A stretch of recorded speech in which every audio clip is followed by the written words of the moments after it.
In fact, some of them have decided to, with the banking system, if they're going to try to have their cake and eat it too. That's the latest experiment.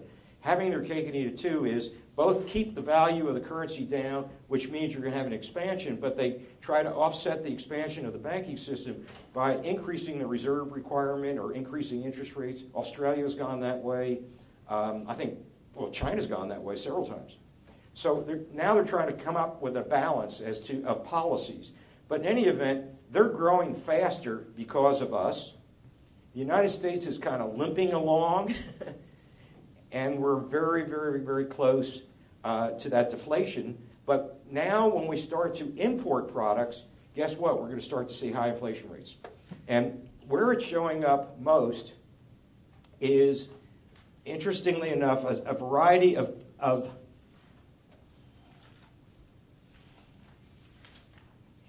here are the products where it's showing up most, up to date. Give it another 2 or 3 months, it's going to be more widespread. Energy, look, went from 3.8 to 7.3, and that was January. We're now in March. Give it another month. I wouldn't be surprised we're 10% after Libya, at least. Transportation is food. By the way, in this inflation import issue, we're not only getting a lot of demand in those countries and inflation, which we turn around and import, and we're going to start importing it. But what's also driving the inflation is not just the demand generation from here, but we have a major supply problem in commodities. And it's not just in those countries, it's everywhere in the world. And it's commodities, including agriculture.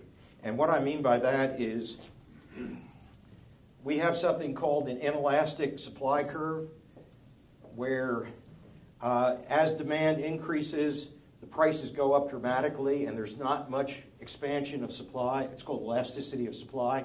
If prices rise, can you get more commodity producers to produce more copper quickly so the price doesn't rise? Well, the answer is no. It takes a long time in the commodity and the energy industries to produce new supply. Years, in fact, decade long. I think in terms of half of a decade to expand the supply.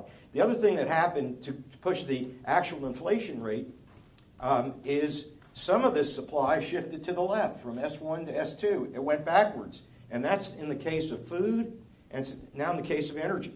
So we also had some bad luck. And the bad luck is a volcano in Russia.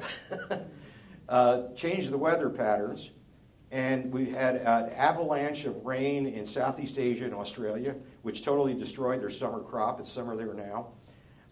And other places have drought. So the rice production and wheat production from that whole part of the world is dramatically down. And so we're having two things happening: more demand and less supply in the commodity area of both energy and food, along with this excess demand and inflation from the emerging nations. How does it affect us? Well, we buy those products. We buy the commodities, and we buy those manufactured products from foreign lands. The United States makes services. We don't make goods anymore. I think something like 95% of goods we buy from foreign lands, i.e. shirts, watches, whatever, the equipment I'm wearing, or the telecom, everything.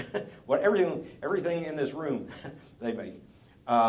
So we now have a kind of a tale of two economies. They're inflating. We're going to start buying their products. We're going to pay a much higher price. And we're getting capital outflow. Actually, what's driving all this is capital outflow from the United States because the opportunities are greater. And that was in the first instance of what got this new dynamic in place. But now, as of the last few weeks, particularly the last few days, I've noticed a major change in the whole sentiment of expectations. When the Fed started this QE2 program, where they went on the offense instead of defense, it was viewed by virtually everyone in the market. Very few people understand how the Fed finances themselves.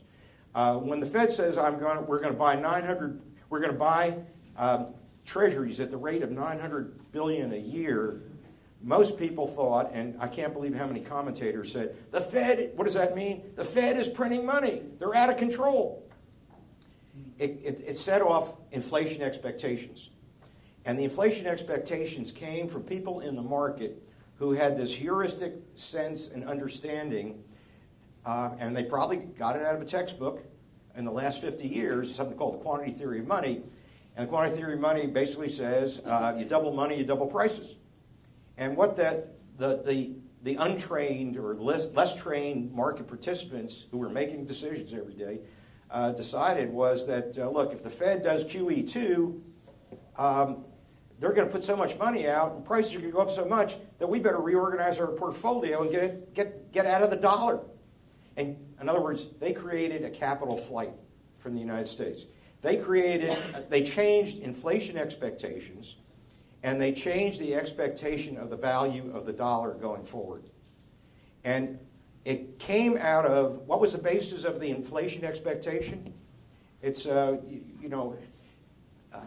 I'm a professor, and most people in this room are professors, and what we teach these students, they remember, fortunately or unfortunately. Basically, we're teaching two ways by which more money raises prices, neither of which are in operation. The first one is the quantity theory of money. Think of yourself as a physicist, and I presume there's some physicists in here. David said, what, E equals energy equals mass times acceleration squared? I think that's it. You double mass, you double energy, right? Well, people either who took that course in money were told if you double money, you double prices. And hence, if we're going to have a high inflation rate, I got to reorganize my portfolio and stay away from fixed income. Because fixed income purchasing power deteriorates over time when prices are rising. There was another group of people that we taught from about 1950 to 2010, that's what, 60-year period, we taught Money and Banking 101, where through this other means of a central bank printing, and the money goes to the banks, and the banks lend it out and lend it to consumers, and we spend with it, and that creates the inflation. Well, that's not happening, but they think that that's the way it's going to be because that's what they learn in school. So when the Fed says we're going to do QE2 as an offensive technique, not a defensive, unreported saving, it created enormous inflation expectations. The inflation expectations it created caused me to get in touch with Frank Beck to get my money the hell out of the United States. Find a happy home other than in dollar-denominated assets, and certainly not in fixed income. And if you're going to be in fixed income, be short. So what we're getting is the outflow both from the underground market as well as portfolio reallocations on the part of portfolio managers who are scared to death of inflation. And so we're getting a capital outflow from the United States that's adding to the demand for foreign currencies and foreign assets. It is also taking the purchasing power away from the fixed income market that receives no benefit and gets hurt in inflation. Because you're buying bonds, and bonds are fixed in price, and fixed in price means when you get your coupon and principal paid, you can buy less goods, so you're worse off. This reminds me of my mother's generation, where in the inflation of the 1970s, they get into retirement, and they're all sitting in what they think is the conservative retirement portfolio of fixed income, and inside of a few years, 5 or 6 years, their purchasing power was cut in half. With that lesson learned, a lot of money is, in fact, what happened is what the Fed created was indeed some lending to XYZ companies on one hand. On the other hand, what they're also creating is a fright to hold fixed income. And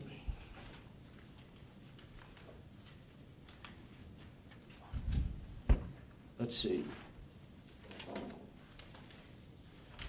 Here it is.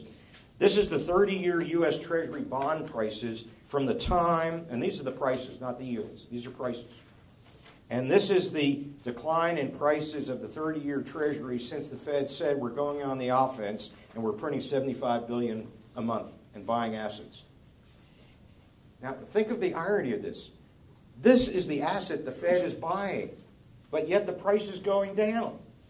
Now, if you're going to add $75 billion a month into the purchasing power of that asset, how in the world can the price go down?